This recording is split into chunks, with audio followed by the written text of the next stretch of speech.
Wednesday. It is Wednesday. I have not posted a video. This is how we're doing it. This is the life I've chosen. So anyway, I was doing this kind of challenge for myself, like trying to stay grounded in chaotic times. Like obviously, like it's extremely chaotic right now. It's almost overwhelming, everything that's going on. It's hard to take in. It's hard to really process. And that is intentionally what they're trying to do. And so it's important to take your power back and find ways to ground yourself, find ways to be steady so that I can exert my energy in ways that are in alignment with my values and actually going to have some kind of impact rather than just freaking out for no reason. So I have been going through like a 4-stage process of grounding myself, starting with the body, and now this week was the emotions. And this week was kind of an intense week. I've been setting the intention to really feel my feelings. There's like a reason we avoid them, you know, like it's actually pretty unpleasant. There's a lot of being sad isn't pleasant. Being scared isn't pleasant. These are unpleasant sensations and we naturally want to go away from them. Oh my God, I'm going to hold this with one hand because I just want to, so it's going to be even unsteadier. If anyone watches this, I swear to God, you're like a freaking hero. You're better than me. But so anyway, so that was my intention. The way I was going to do that intention, it's like, how do you like plan to feel your emotions? But literally what I decided to do was like for 5 minutes a day, I would sit in silence and just like tune into what I was feeling. And let me tell you, the emotions were right there.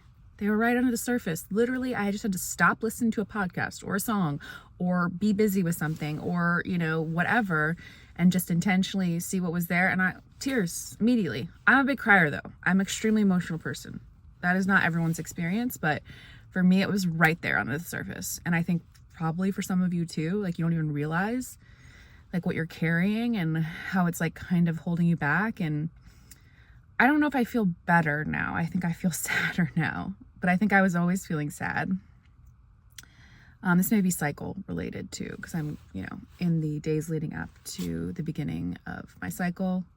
So that's probably a factor as well. But I think one of the things that really came up for me when I was sitting with the emotions, I mean, there's a lot and some of it is like really personal, so I'm not going to share. But one of the things that came up for me was this, like, I don't deserve for good things to happen to me. Just this feeling that anything that's going well in my life is something I don't deserve. And that's like a theme that comes up for me a lot in my life, believing that I'm not good enough or worthy enough to have things in my life. If you know anything about human design, which I want to talk about more, I have an undefined ego center. So ping for those who know human design. If you don't know human design, ignore what I just said. But I was really thinking about it and sitting with that idea, like, I don't deserve to have good things in life. And I'm like, well, I don't deserve anything, good or bad. Deserve is the wrong question. What do I deserve? I don't know. What do I deserve? I don't deserve anything, good or bad. Deserving has nothing to do with what you receive in life. If it was, I mean, how horrifying. You know, there are children who are born and get cancer and die really young. Did they deserve that? They weren't alive enough time to do anything to deserve what happened to them. Deserve. People are born into war. People are born into genocide. Do they deserve that? No. Deserve is the wrong question. We shouldn't care about what we deserve, what we don't deserve. We shouldn't care about what other people deserve and don't deserve. There are horrible people who have good things happen in their lives. And they don't have that because they deserve it.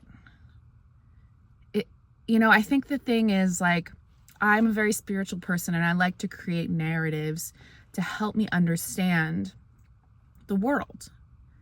You know, I want to have a way of understanding what's going on and to create meaning. And meaning is so important. At the same time, you have to hold space for the fact that shit's random, that anything can happen, and that there isn't like a perfect rhyme or reason to everything, or at least there isn't a rhyme or reason from our limited perspective. as little humans in this world, like, we don't see the whole spectrum of why things are happening. And so it is random. Anything can happen. There's nothing I can do to ensure that I get the things I want. Like, it doesn't work that way.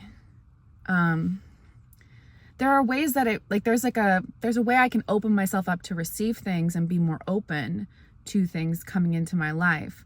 But at the same time, do I deserve? There's nothing that you deserve. There's nothing that I deserve. I don't deserve anything. I'm not entitled to anything. There's no behavior that I can engage in that will guarantee that I get some reward that I want. I should only do things just because I want to do them, because they're in line with my values, and not be attached to any kind of outcome or any kind of result. And, I have good things in my life. I'm very blessed and I'm very lucky and I feel very grateful, and I don't have those things because I deserve them. I just have them and I need to be grateful to have them. Like this car being an example. I'm so lucky to have a car. I'm so lucky to have a means of transportation. That's not something that everyone has. And I'm very lucky to have it. I don't deserve it. And I think this feeling that because other people are suffering, I don't deserve things that I have that are good. I mean, it's irrelevant. I can choose to help people, but I don't deserve. No one deserves. No one's entitled. There's nothing that you're owed here. Anything can happen though. Anything can happen, anything can change. And so obviously this is like one perspective. There's like another way I could talk about this, but I really I'm speaking to myself like a week ago where I was really like, wow, like I don't deserve anything good to happen. I deserve bad things to happen to me because I'm not worthy of them. That's a waste of time, waste of energy. Be grateful for the things you have, because like what's the point in pushing it away? What's the point in the shame? It doesn't help anything. It doesn't help anyone. It's just you performing some moral whatever. It's just me performing some moral whatever. So I just want to remind you that there's nothing that you deserve. So you don't need to do anything to prove whatever. Just follow what you want to do. Do what's in your heart. You might as well. Live in accordance with your values and just live in that, because we can't control so much. It's crazy. And so control what you can control. Okay, now it's probably really shaking. Ugh. I am going to try to get good at these videos. I will. At one point, I just don't want to right now. It's just a lot of work. But the other thing that I wanted to talk about, obviously, is like more about how this week went. So, I did those 5 minutes a day. I didn't do it every day, but I did it most days. And I just did continue to do my 30-minute walk a day, which is like huge for me.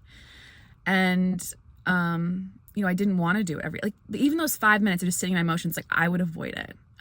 But I do feel like I'm in a more honest place right now with myself. I'm not like in this sort of like vaguely delusional, manic, dissociated state as much. Like I'm more earthbound, which is the goal. I feel more connected I feel more grounded and real.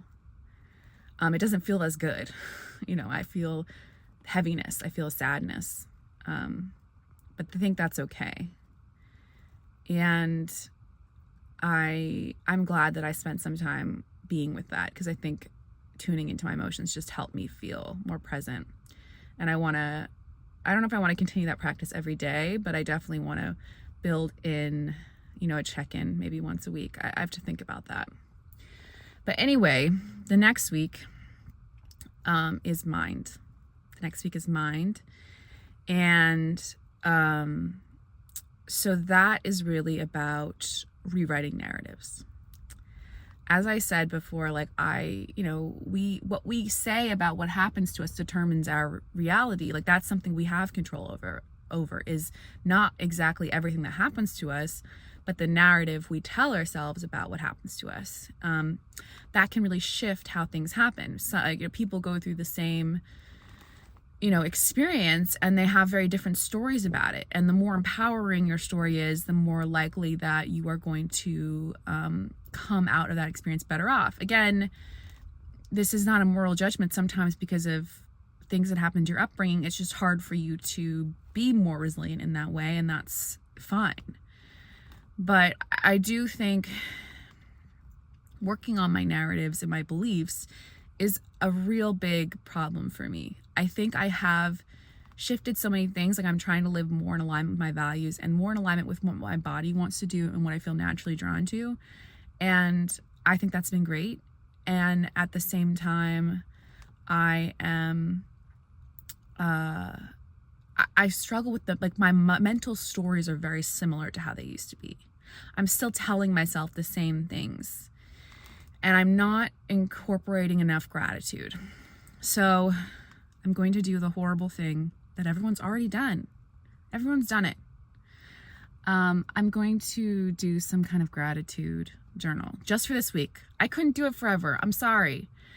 And I saw on some YouTube video, someone saying there's nothing more rock bottom than a gratitude journal. And yes, I'm at a rock bottom. I'm making YouTube videos about trying to stay grounded in chaotic times. Yes, I need this. So I think I just want to increase my gratitude. I do want to work on rewriting mental stories, and I might do some tapping techniques this week to try to kind of reprogram myself a bit. I did that a little bit with my therapist. I honestly don't remember everything about how to do it, but I might just email her and ask about that again, and then just try to work with it, because I do think that was helpful. But I'm open to other ideas about rewriting the mental stories in my mind, because I just feel like there is these automatic mental loops that come online every time something happens, where it's just this negative cycle loop of why whatever I'm doing is bad, or why I'm failing, or why I'm lazy, or why I'm whatever, why I'm ugly, why I'm whatever. And it doesn't matter the truth of them or not. It's what is it doing for my life to have that story in my mind, I think. So that's where I'm going to be working for the next week. I think gratitude will be number one. I'm going to continue my 30 minutes of walking a day, and I'm going to do a weekly emotional check-in. I don't know exactly how that's going to look.